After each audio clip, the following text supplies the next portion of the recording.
Topic है thermal energy. Thermal energy क्या होती है? थर्मल वर्ड जो है वो हीट से निकला है। अब हीट का मीनिंग क्या होता है? Transfer of energy from hot body to cold body, या it is the energy that flows from hot object to cold object. अब थर्मल एनर्जी क्या है? It is the energy due to fast moving particles in hot object. कोई भी अगर object hot है, उसके particle जो है उस हीट एनर्जी की वजह से या हॉट होने की वजह से फास्ट मूव करेंगे, और उसमें जो एनर्जी प्रेजेंट होगी वो क्या कहलाएगी? थर्मल एनर्जी कहलाएगी। कोई भी ऑब्जेक्ट हॉट होगा तो इसमें हीट एनर्जी प्रेजेंट होती है। दुनिया की हर चीज़ हमें मालूम है कि किससे मिलकर बनी है? मैटर से मिलकर बनी है, या हम कहते हैं कि एनर्जी से मिलकर बनी है। और ये जो मैटर है इट कंसिस्ट ऑफ एटम्स, ये एटम्स पे कंसिस्ट करते हैं। तो जब हम किसी चीज़ को हीट करते हैं, मतलब हम किसी मैटर को हीट कर रहे हैं, तो इसके पार्टिकल्स को हम हीट देते हैं। सपोज करें कि हम इसको पार्टिकल को हीट दे रहे हैं, जब वो हीटअप हो जाएंगे तो इसका मतलब क्या है कि उसकी जो एनर्जी थी वो नॉर्मल से क्या हो गई है? वो ज़्यादा हो गई है। मतलब हमने उसको क्या कर दिया है? उसको अनस्टेबल कर दिया है। तो वो अनस्टेबिलिटी की वजह से स्टेबिलिटी को अटेंड करना चाहेंगे, और जिसकी वजह से क्या करेंगे? वो फास्ट मूव करते हैं। देखिए, वो जो पार्टिकल्स थे वो पहले भी मूव कर रहे थे, उसमें पहले भी मोशन थी, बट हमने इसकी एनर्जी को क्या कर दिया? ज़्यादा कर दिया। जब हमने इसकी एनर्जी को ज़्यादा किया, मतलब हमने काइनेटिक एनर्जी को क्या कर दिया? इंक्रीज कर दिया है, जिसकी वजह से क्या होगा? वो फास्ट मूव करेंगे। तो इस तरह की एनर्जी को हम क्या कहते हैं? थर्मल एनर्जी कहते हैं। मतलब हमने क्या किया? ऑब्जेक्ट को हीट दी, मतलब एनर्जी प्रोवाइड की, उसकी एनर्जी को हमने क्या कर दिया है? ज़्यादा कर दिया है, जिसकी वजह से क्या होगा? वो फास्ट मूव करेंगे, और इस तरह की एनर्जी को हम क्या कहेंगे? थर्मल एनर्जी कहेंगे। तो थर्मल एनर्जी क्या है? थर्मल एनर्जी और heat energy is due to fast moving particles in hot object. कोई भी हॉट ऑब्जेक्ट है, उसके पार्टिकल्स जब मूव करते हैं, फास्ट मूव करते हैं, वैसे भी पार्टिकल्स मूव कर रहे होते हैं, लेकिन जब हम किसी उसको हॉट कर देते हैं, मतलब उसको हीट प्रोवाइड करते हैं, तो उसके जो पार्टिकल्स हैं उसकी मोशन ज़्यादा हो जाएगी। और मोशन किस वजह से ज़्यादा हुई है? क्योंकि उसमें क्या मौजूद है? उसमें हीट एनर्जी मौजूद है, या थर्मल एनर्जी मौजूद है। अब ये जो हीट एनर्जी है, ये हॉट ऑब्जेक्ट जब कूल डाउन होता है तो इसके एटम्स जो हैं या इसके जो मॉलिक्यूल्स हैं, ये क्या होंगे? इसकी जो मोशन होगी क्या हो जाएगी? वो स्लो डाउन हो जाएगी। तो इसका मतलब क्या है कि उसने क्या लॉस किया है? उसने एनर्जी को लॉस कर दिया है। किसको और कहाँ एनर्जी को ट्रांसफ़र कर दिया है? उसने सराउंडिंग में दे दी है एनर्जी। फॉर एग्जाम्पल आपकी बुक में एक बहुत ही बेस्ट एग्जाम्पल दी हुई है इसकी कप ऑफ टी की, कि एक हॉट कप ऑफ टी है हमारे पास। जब इसके अंदर हम मिल्क ऐड करेंगे, इस हॉट कप ऑफ टी में हमने इसमें मिल्क को ऐड किया, तो इसकी वजह से क्या होगा? ये तो हॉट है। जैसे ही मैंने इसमें कोल्ड मिल्क को ऐड किया, कोल्ड मिल्क जब हम इसमें ऐड करेंगे तो क्या होगा कि जो ये हॉट ऑब्जेक्ट है ये अपनी हीट ट्रांसफ़र कर देगा किसमें? कोल्ड मिल्क में। तो इसकी वजह से क्या होगा कि एक इक्विलिब्रियम कब तक ट्रांसफ़र करेगा? जब तक हमारे पास हॉट ऑब्जेक्ट और कोल्ड ऑब्जेक्ट की हीट जो है वो इक्वल ना हो जाए, मतलब इक्विलिब्रियम स्टेट ना क्रिएट हो जाए। इक्विलिब्रियम जब आ जाएगा तो हॉट ऑब्जेक्ट जो है अपनी हीट को ट्रांसफ़र करना क्या कर देगा? स्टॉप कर देगा। और दोनों ऑब्जेक्ट जो है, दोनों कोल्ड मिल्क और जो हॉट टी होगी वो क्या होगी? उन दोनों की जो एनर्जी होगी उसमें क्या होगा? थर्मल इक्विलिब्रियम क्रिएट हो जाएगा, और अब ये हॉट ऑब्जेक्ट जो है अपनी हीट ट्रांसफ़र करना स्टॉप कर देगा। तो इससे ये पता चला कि जो हॉट ऑब्जेक्ट होता है वो हमेशा जो है वो अपनी एनर्जी को ट्रांसफ़र करता है कोल्ड ऑब्जेक्ट की तरफ।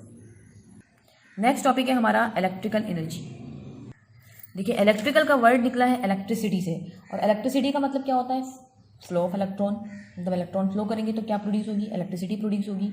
अब इलेक्ट्रॉन क्या है? इलेक्ट्रिसिटी का मतलब क्या है? Flow of electron.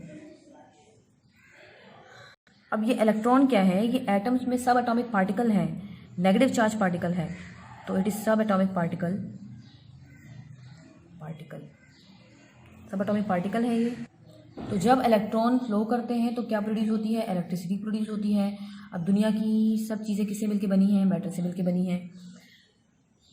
और ये जो मैटर है ये किससे मिलके बने? एटम से मिलके बने। अब सबके अंदर क्या मौजूद होती हैं? इलेक्ट्रॉन प्रेजेंट होते हैं। फॉर एग्जाम्पल अगर हम इस पेन की मिसाल लेते हैं तो ये पेन भी किससे मिलके बना है? ये पेन भी क्या है? मैटर है।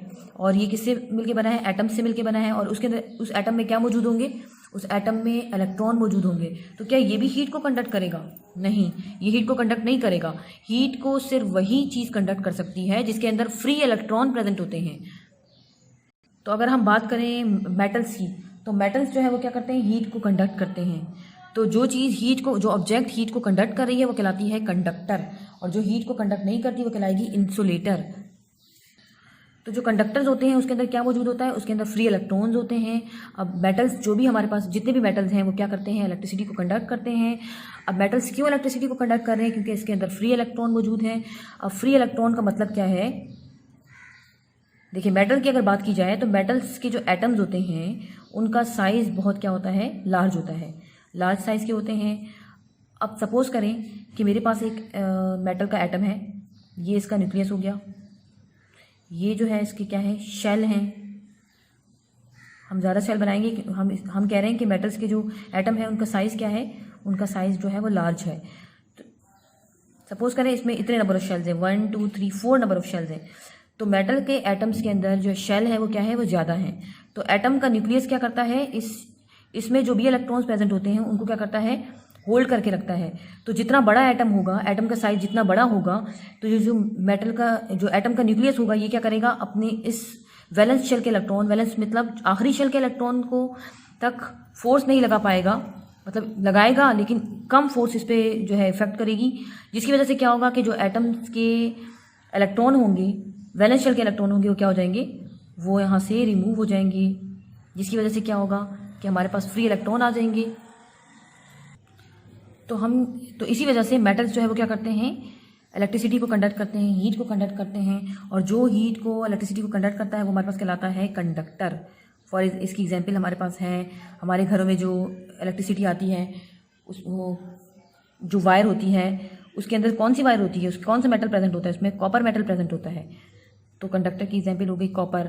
गोल्ड जो है वो बेस्ट मेटल है, इससे इलेक्ट्रिसिटी कंडक्ट हो सकती है, सबसे ज़्यादा जो है वो गोल्ड से कंडक्ट होती है। सिल्वर है हमारे पास, ये सब क्या करते हैं, हीट को कंडक्ट करते हैं। और जो हीट और इलेक्ट्रिसिटी को कंडक्ट नहीं करते वो हमारे पास कहलाते हैं इंसुलेटर। अब जो हमारे पास घरों में कॉपर वायर यूज़ हो रही है, इसके ऊपर प्लास्टिक की कवरिंग होती है। प्लास्टिक की कवरिंग क्या करती है, ये उस कॉपर वायर से जो इलेक्ट्रॉन फ्लो कर रहे हैं उसको बाहर नहीं निकलने देती। उस प्लास्टिक वायर से इलेक्ट्रिसिटी जो है वो क्या होती है, फ्लो नहीं होती बाहर, मतलब वो एक तरह से हमारी सेफ्टी के लिए है। तो वो क्या है, इंसुलेटर है। उसके अंदर इलेक्ट्रॉन तो मौजूद है बट फ्री इलेक्ट्रॉन नहीं है, मतलब इलेक्ट्रॉन मूव नहीं कर रहे। जब इलेक्ट्रॉन फ्री नहीं है तो वो इलेक्ट्रिसिटी को कंडक्ट नहीं करेंगे। तो इस तरह के ऑब्जेक्ट को हम कहते हैं इंसुलेटर।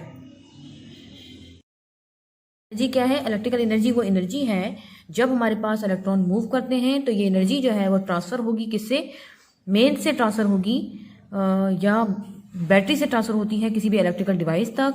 फॉर एग्जांपल जैसे लाइट बल्ब है, या हम बात करते हैं रेफ्रिजरेटर की, टेलीविज़न की। तो जो एनर्जी मेन से इस डिवाइसेस में आती है वो कौन सी एनर्जी होती है, इलेक्ट्रिकल एनर्जी होती है।